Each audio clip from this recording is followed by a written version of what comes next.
E aí, pessoal, tudo bem com vocês? No vídeo de hoje eu vou trazer aqui algumas declarações do maior investidor pessoa física da nossa Bolsa de Valores, o Luiz Barsi. Ele deu uma entrevista ao Valor Econômico e teve algumas declarações negativas sobre os fundos imobiliários. Então, se você gosta desse assunto de fundos imobiliários, ações e investimentos, já deixa o seu joinha, se inscreve aqui no canal para não perder nenhum vídeo. Então aqui saiu essa matéria aqui na Infomoney, que o Barsi deu uma entrevista aí ao Valor Econômico e acabou falando aí que os fundos imobiliários são o conto do vigário. Ele também falou que é para os investidores fugir dos fundos imobiliários.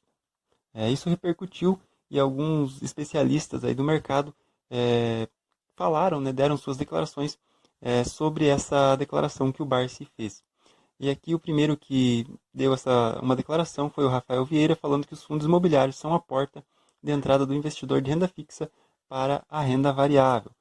O professor Baroni, né, o Marcos Baroni da Suno, também deu uma declaração sobre isso, falando que foi um gol contra aí do Barsi e que os fundos imobiliários são veículos de dividendo, sim.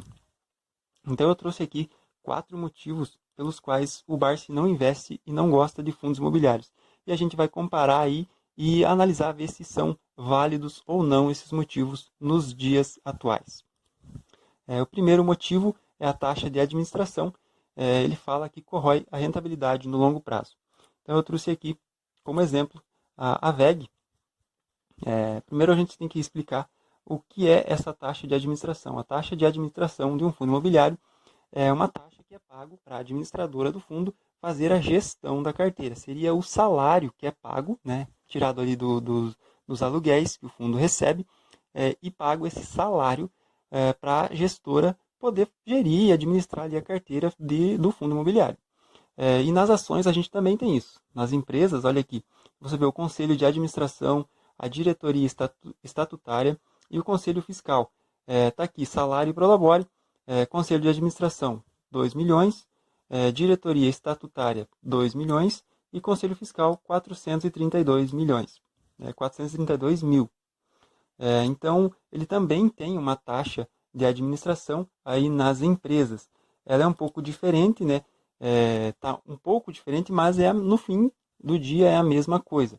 A taxa de performance, a taxa de administração do fundo sai dos aluguéis que ele recebe, ou seja, da receita do fundo, e os salários pagos ali nas empresas, né? Salário aqui da diretoria e do conselho, também saem da receita da empresa. Então, no fim das contas, é a mesma coisa e as ações também têm taxa de administração direta ou indiretamente.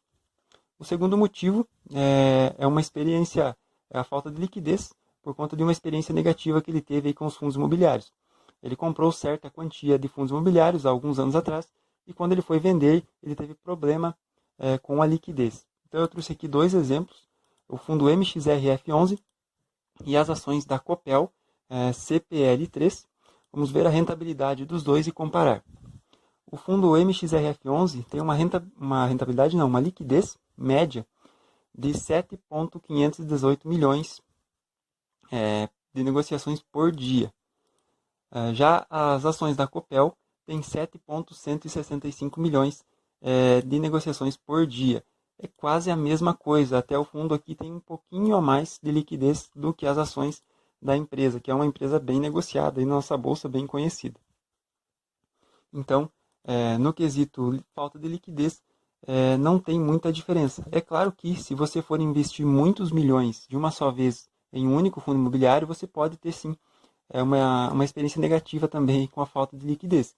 Mas no geral, nos investidores em geral, a falta de liquidez não é um problema.